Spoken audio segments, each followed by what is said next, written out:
السلام علیکم ورحمۃ اللہ وبرکاتہ۔ محترم ناظرین، استقبال ہے آپ کا ہمارے یوٹیوب چینل الہند اسلامی ٹیوب پر۔ گودی میڈیا جہاں پر مرکز نظام الدین کو بدنام کرنے کی اپنی انتھک کوششوں میں لگا ہوا ہے، وہیں پر دارالعلوم دیوبند کو بھی بدنام کرنے کی کوشش کر رہا ہے۔ ہندی کے ایک مشہور نیوز چینل کے ذریعے کورونا وائرس پھیلنے کے لیے تبلیغی مرکز حضرت نظام الدین کے ساتھ ساتھ دارالعلوم دیوبند میں کورونا کا معاملہ پائے جانے کی خبر چلائے جانے پر دارالعلوم دیوبند کے ذمہ داران نے سخت ناراضگی کا اظہار کرتے ہوئے اس کو سرے سے خارج کیا ہے۔ دارالعلوم دیوبند نے چینل کی اس رپورٹنگ کو غیر ذمہ دارانہ بتایا اور حکومت سے مطالبہ کیا ہے کہ وہ مذکورہ چینل کے خلاف کارروائی عمل میں لائے، کیونکہ دارالعلوم دیوبند سہارنپور اور اطراف کے علاقے میں کہیں بھی کوئی کورونا سے متاثرہ نہیں ہے۔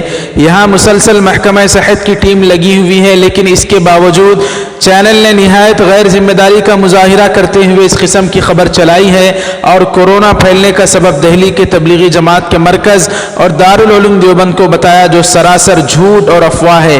ہندی نیوز چینل کے ذریعے کورونا وائرس کا معاملہ دارالعلوم دیوبند میں پائے جانے کی خبر پر یہاں دارالعلوم دیوبند کے میڈیا ترجمان اشرف عثمانی نے محتمم مفتی ابوالقاسم نعمانی صاحب کے حوالے سے دارالعلوم دیوبند کی طرف سے شدید رد عمل کا اظہار کرتے ہوئے کہا کہ یہ بات بالکل غلط ہے۔ دارالعلوم دیوبند میں بھی شہر دیوبند اور ضلع سہارنپور میں کہیں کوئی کورونا کا مریض اب تک نہیں پایا گیا۔ ODM نوڈل آفیسر اس سلسلے میں بتا سکتے ہیں یہ خبر سراسر جھوٹی ہے اور افواہ ہے، اس کی تصدیق نہیں ہے۔